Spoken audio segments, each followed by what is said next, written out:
Hello everyone, welcome back to our channel. मैं हूं salon बड़ी और आज हम आपके लिए लाए हैं हेयर साइंस का बहुत ही इंटरेस्टिंग टॉपिक। वो है हेयर बॉन्ड्स के बारे में। बेसिकली हेयर बॉन्ड्स क्या होते हैं, कितने टाइप के होते हैं और किस बॉन्ड्स को ब्रेक करने के लिए हमें कौन से केमिकल की या फिर किस चीज़ की जरूरत पड़ती है, इस चीज़ के बारे में आज हम इस वीडियो में डिस्कस करेंगे। तो हमारा हेयर बॉन्ड क्या होता है, फर्स्ट ऑफ ऑल हम ये जान लेते हैं। हेयर बॉन्ड हमारे वो होते हैं जिससे हमारा टेक्सचर, स्ट्रेंथ और हमारे जो हेयर का स्ट्रक्चर होता है वो उस पर डिपेंडेंट होता है पूरा। तो जो चाहे वेवी हो, कर्ली हो, स्ट्रेट हो, या फिर वो फाइन हो, मीडियम हो, थिक हो, या उसका टेक्सचर किस तरीके का है, वो सारा डिपेंडेंसी होती है हमारे हेयर बॉन्ड के ऊपर। तो बेसिकली हमारे हेयर बॉन्ड होते हैं तीन टाइप के। फर्स्ट ऑफ ऑल होता है हाइड्रोजन जो बॉन्ड होता है वो, दूसरा होता है साल्ट बॉन्ड, तीसरा होता है हमारा डीसल्फाइड बॉन्ड। और इस तरीके से हमारे तीन हेयर बॉन्ड्स होते हैं। और सबसे पहले बात करते हैं हम हाइड्रोजन हेयर बॉन्ड के बारे में।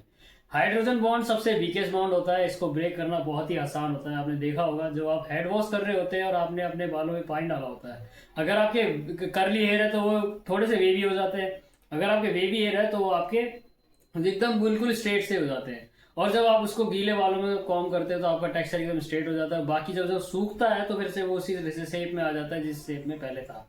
तो ये जो बॉन्ड होता है जो सबसे जल्दी ब्रेक हो जाता है, तो इस हेयर बॉन्ड को कहते हैं हाइड्रोजन बॉन्ड।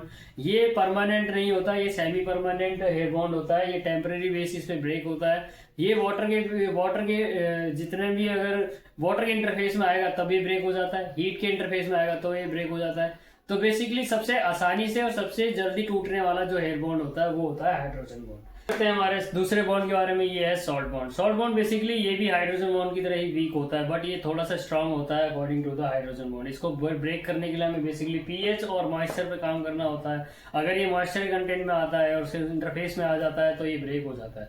बेसिकली आपने जब देखा होगा, आप जब कभी शादी में जा रहे होते हैं तो अपने बालों को स्ट्रेट कराते हैं आईनिंग से। जिस टाइम पे जो ब्रेक होता है और वो थोड़ी सी देर के लिए, यानी कि आपका सेमी परमानेंट टाइम के लिए आपका बाल स्ट्रेट हो जाता है, वो बॉन्ड जो ब्रेक होता है वो होता है सॉल्ट बॉन्ड।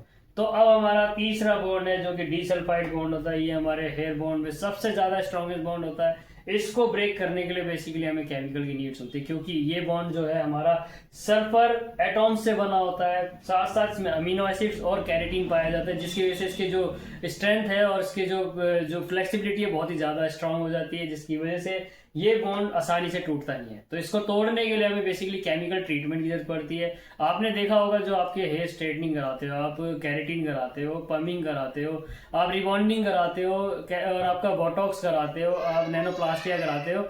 तो बेसिकली जो जितने भी ये जो केमिकल ट्रीटमेंट होते हैं वो बेसिकली इस बॉन्ड को ब्रेक करने के लिए हमें काम में आते हैं।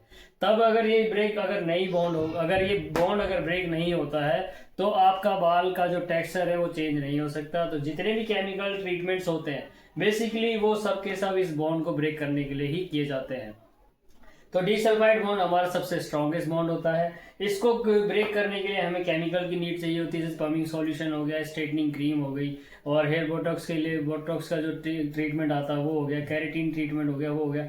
ये सब होता है, पर ये भी परमानेंट नहीं होता है आपका, ये सेमी परमानेंट ही होता है। लगभग ये 6 महीने तक चल जाता है। बट जब आपकी नई ग्रोथ आती है तो उस हेयर के अंदर जो बॉन्ड होता है वहाँ पे डीसल्फाइड बॉन्ड ऑलरेडी होता है, जिसकी वजह से वहाँ के वेवी बाल हो जाते हैं और आपके बाकी के नीचे के बाल बिल्कुल जिसमें जिनमें डीसल्फाइड बॉन्ड को आपने ब्रेक कर दिया और न्यूट्रलाइज करके उसको शेप में डाल दिया है, वो बाकी आपके स्ट्रेट होते हैं। तो बेसिकली आपने देखा होगा कई बार आपकी जो आइनिंग या आपकी जो स्मूथनिंग होती है उसमें कर्ली बाल होते हैं, फिर बाद में स्ट्रेट बाल होते हैं। बेसिकली जो बीच में जो आप देख रहे हो कि जो कर्ली और स्ट्रेट है, बेसिकली जहाँ पे वो स्ट्रेट है वहाँ पे डीसल्फाइड बॉन्ड ब्रेक हो चुका है और उसको न्यूट्रलाइज कर चुके हैं, और जो जहाँ पे वो कर्ली है वहाँ बेसिकली नेचुरल तौर पे वो डीसल्फाइड बॉन्ड मौजूद है। तो बेसिकली जो सबसे स्ट्रॉन्गेस्ट बॉन्ड होता है वो होता है डीसल्फाइड बॉन्ड।